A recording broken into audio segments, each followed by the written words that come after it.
Before Christopher Nolan's The Odyssey hits theaters at the end of this week, I'm giving you my thoughts on every single Christopher Nolan film. Today, I'm talking about The Dark Knight Rises.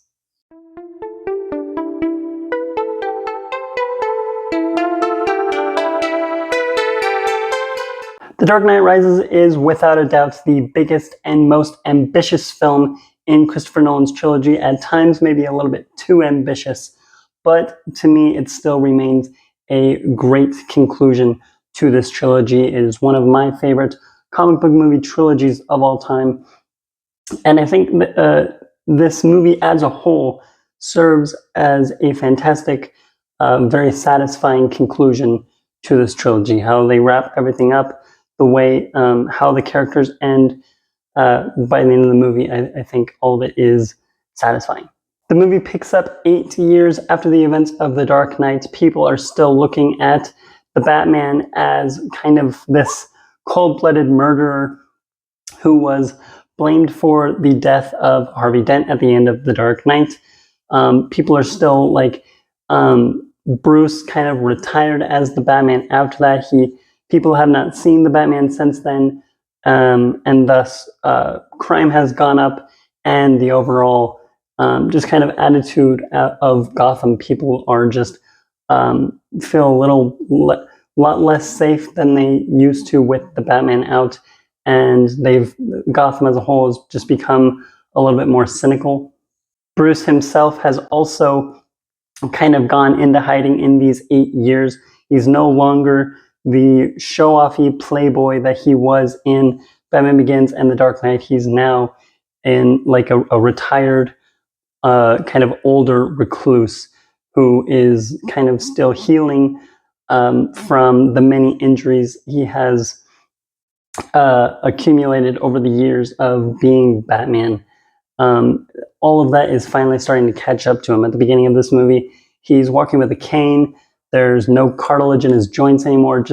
This movie is where the Batman has started to really take a toll on Bruce. And I love the way that they show it. And I especially love the way that this film delves into themes of pain and trauma, and kind of how you have to work through that and rise to start again and get stronger than ever.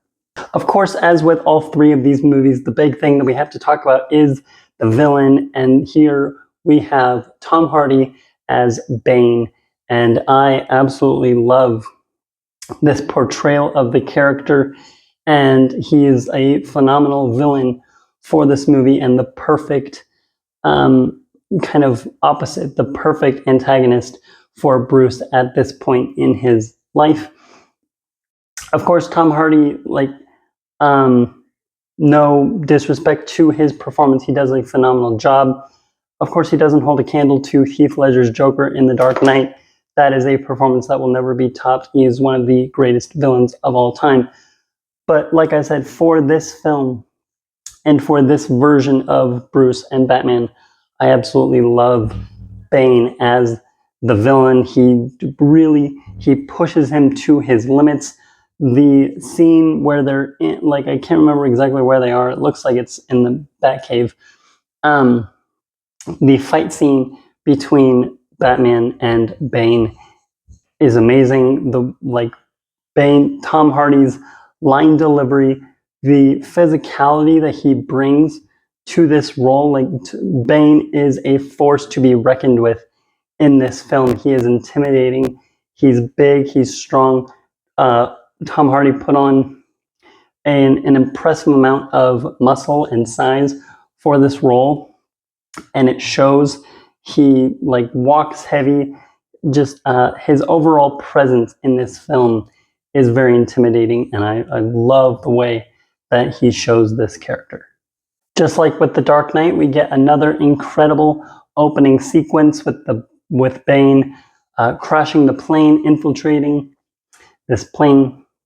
It's an amazing sequence, pulled off with very impressive practical effects, of course, because it's Christopher Nolan, and the whole thing is just amazing. I believe it was filmed on IMAX cameras, which is part of what makes it such a feast to look at. It's just a very well done scene. I love the opening. Not really, this may be a hot take or not. I've always enjoyed Anne Hathaway as Catwoman in this film. I know some people really enjoy her, some really don't. Like, I've always had her higher on my list of, like, if I were to rank all the Catwomen throughout the years, she would be a little bit higher on my list. I think I've always really enjoyed her in this role. All of the action as a whole works really, really well in this film. I think many of the action sequences are phenomenally well done.